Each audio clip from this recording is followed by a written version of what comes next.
Պարոն Գորգիսյան, ես ճիշտ եմ հասկացել, որ դուք մասնակցելու եք ընտրություններին առանց նախընտրական ծրագրի։ Մենք ունենք այսպես մանիֆեստ գաղափարներ, որ չի կարելի թույլ տալ հայկականության վերացումը, չի կարելի թույլ տալ մեր ինքնության վերացումը եւ դրա դեմ պայքարել, որտեղ Արցախում էլ կային, հա, լավ ճանապարհներ, լավ դպրոցներ, լավ հիվանդանոցներ, բայց մենք տեսանք ինչքան քաղաքական որոշմամբ Արցախը հանձնվեց Ադրբեջանին։ Եվ այստեղ էլ եթե մենք հիմա խոսենք փողոցներ սարքելուց, դպրոցներ սարքելուց, բայց դրա տակ չունենանք հիմքը հայկականության պահպանումը, մեր ինքնության պահպանումը, հայկական պետության մրցունակության հայկականության կրկին իմ բառերն եմ ասում, բայց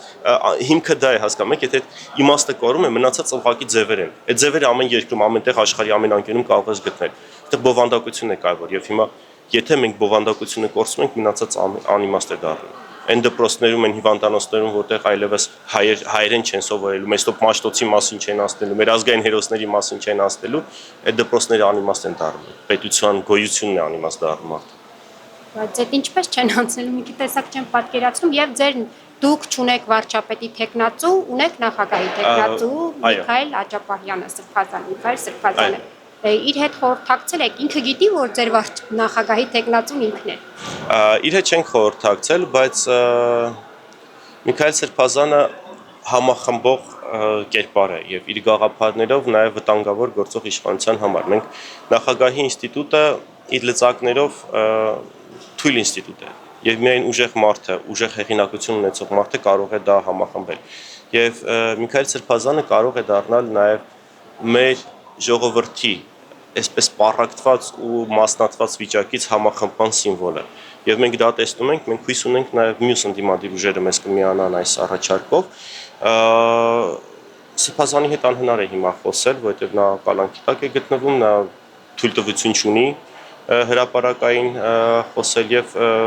իր հետ չեն կարողացել խոսել, բայց մենք վստահ ենք, երբ որ լինի այս համախմբումը եւ այդ պահանջ իրենից, նա նաեւ հայտարարել է, որ պատրաստ է այլ բեռի վրա վերցնել։ Ես կարծում եմ, սա լավագույն լուծումը կլինի, մենք կարծում ենք, սա լավագույն լուծումը կլինի Հայաստանի Հանրապետության համար։ Իսկ ինչ վերաբերում է նախորդ հարցին, հայկականության կորստնեք, Ադրբեջանը շարունակում է իր թեզը արևմտյան Ադրբեջանի։ Այս թեզի իմաստը ո՞րն է, որ բերի 300,000-ից ավել ադրբեջանցի բնակեցնելու Հայաստանի Հանրապետությունում։ Այդ ադրբեջանցիներին բերելուց հետո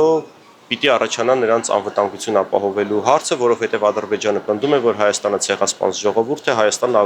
ագրեսոր պետություն է։ Հետո պիտի կան ադրբեջանական զորքեր պաշտպանելու նրանց, այսինքն մեր պետության հիմքերը դրանով խարխլվելու են։ Եվ այդ ժամանակ մենք վստահ չեմ, որ այն դպրոցում, որտեղ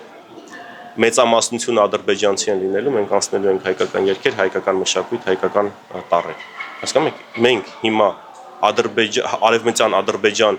դարձնելու ճանապարհն ենք փորձում կանխել։ Եվ պարոն Գորգիսյանը, Փաշինյանը երեկ ներկայացրեց քաղաքացիական պայմանագիր կուսակցության նախընտրական ծրագիրը, ծրագրում հստակ գրված է, որ իրենց բառապաշարով ասեմ, եկեղեցու փաստացի պետը պետք է հեռացվի, եկեղեցին պետք է հարկվի եւ տենց մի շարք իր թեզերը, կխնդրեմ սրան անդրադառնաք մեկնաբանեք ինչ է ուզած։ Ես ուղղակի կոչ եմ անում մեր ժողովրդին աղբանոց ունեցել քաղաքացիական պայմանագրի ծրագիրը իրենց ողջ ղեկավար կազմի հետ եւ